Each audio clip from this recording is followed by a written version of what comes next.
Hi guys! Welcome back again to our channel. I'm happy that you are here again, and for those who are new here to our channel, let me introduce to you myself. It's me, Moni, and thank you for clicking this video. And if you haven't subscribed to our channel, please hit the subscribe button for you to be part of the Filipinations family, and don't forget to click the little bell button for notifications. Okay, so for today's vlog, I am going to share with you guys the exact requirements for marriage green card interview, especially those couples who are going to this process. Maybe this video might be helpful for you guys to prepare ahead of time because there are some documents that you don't think you needed for your green card interview. So that's why I filmed this video for you guys to prepare and review all the documents or requirements that you needed before going to USCIS for your green card interview. So if this video sounds interesting to you, please keep on watching.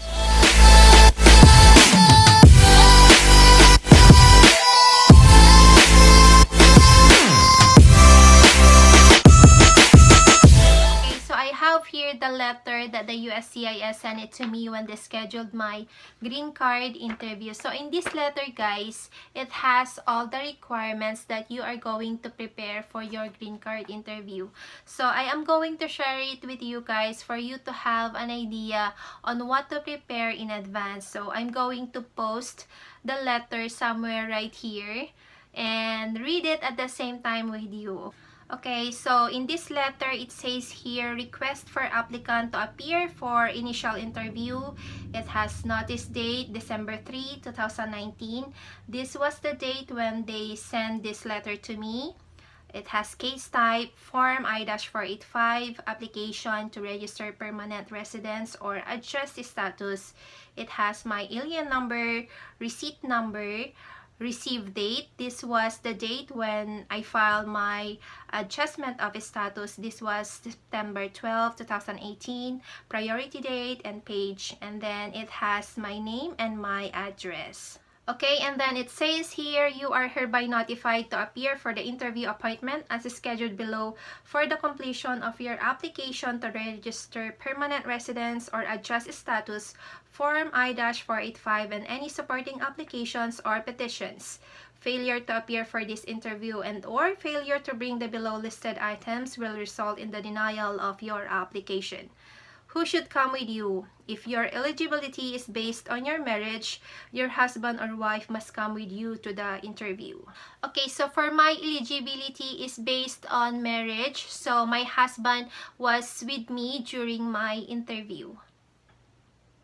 If you do not speak English fluently, you should bring an interpreter. Your attorney or authorized representative may come with you to the interview. If your eligibility is based on a parent-child relationship and the child is a minor, the petitioning parent and the child must appear for the interview. Note: every adult over 18 years of age who comes to the interview must bring government-issued photo identification such as driver's license or ID card in order to enter the building and to verify his or her identity at the time of the interview. You do not need to bring your children unless otherwise instructed. Please be on time but do not arrive more than 30 minutes early.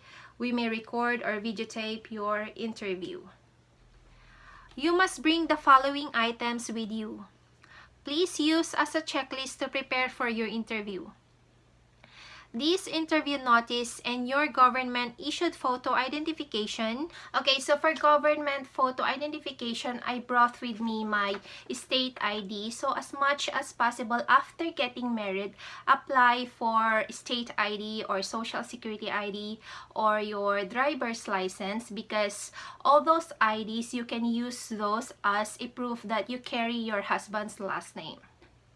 A completed medical examination, Form I-693, and vaccination supplement in a sealed envelope unless already submitted. Okay, so when I filed my adjustment of status, I submitted already my medical examination or the sealed envelope that come from the St. Luke's Medical Center. So when I went for my green card interview, I only brought with me this CD, which is also come from the St. Luke's Medical Center, but then they didn't ask for it. A completed affidavit support, Form I-864, with all required evidence, including the following for each of your sponsors unless already submitted: federal income tax returns and W-2s, or certified IRS printouts for the most recent tax year. Letters from each current employer verifying current rate of pay and average weekly hours and pay stubs for the past 2 months. Evidence of your sponsors and co-sponsors' United States citizenship or lawful permanent resident status. Okay, so again, when I filed my adjustment of status, I already submitted my husband's income tax returns, his W-2s, his IRS, his recent pay stubs. But when I went for my green card interview, I still brought with me a copy of his IRS, W-2s, his income tax returns, his recent pay stubs, because it's been a year since I filed my adjustment of status. So just in case they needed a recent one, especially his pay stubs, I have something to show. All documentation establishing your eligibility for lawful permanent resident status.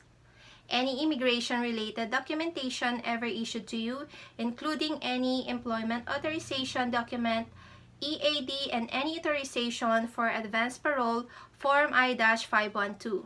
All travel documents used to enter the United States, including passports, advance parole documents, or the I-512 and I-94S, or the arrival departure document. Your birth certificate, your petitioner's birth certificate, and your petitioner's evidence of United States citizenship or lawful permanent resident status. If you have children, bring a birth certificate of your children. Okay, so since we have already a baby, I brought with me a copy of our baby's birth certificate. So make sure you produce a copy of those documents that you want to submit, because they are going to collect those documents. If your eligibility is based on your marriage, in addition to your spouse coming to the interview with you, bring a certified copy of your marriage document issued by the appropriate civil authority, your spouse birth certificate, and your spouse evidence of United States citizenship or lawful permanent resident status. If either you or your spouse were ever married before, all divorce decrees or death certificates for each prior marriage former spouse, birth certificates for all children of this marriage, and custody papers for your children and for your spouse children not living with you. Supporting evidence of your relationship, such as copy of documentation regarding joint assets or liabilities you and your spouse may have together. These may include tax returns, bank statements, insurance documents such as car, life, health insurance, property documents such as car, house, and etc. Rental agreements, utility bills, credit cards, contracts, leases, photos, correspondence, and or any other documents you may feel may substantiate your relationship. Original and copy of each supporting document that you submitted with your application. Otherwise, we may keep your originals for our records.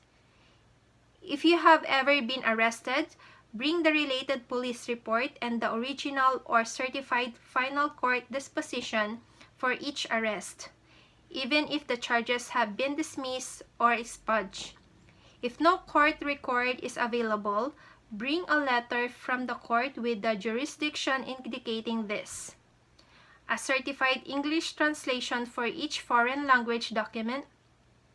The translator must certify that he or she is fluent in both languages and that the translation in its entirety is complete and accurate. So those are the requirements that you are going to prepare for your green card interview. And of course, in this letter, it states here the date of your green card interview, and of course the time and the address of the USCIS. Okay, so reminder guys, again, be on time and don't forget to bring with you this letter because they are going to check it, plus your government issued photo identification. Okay, and of course don't forget guys to make a copy of requirements or documents that you are going to submit. Okay, that is a very important guys. Okay, so I hope this video will help you to prepare for your green card interview, and make sure guys you give this video a thumbs up if you like it, and if you have any questions, just comment down below and I will try to answer all your questions. So thank you for watching guys, and see you in next one. Bye.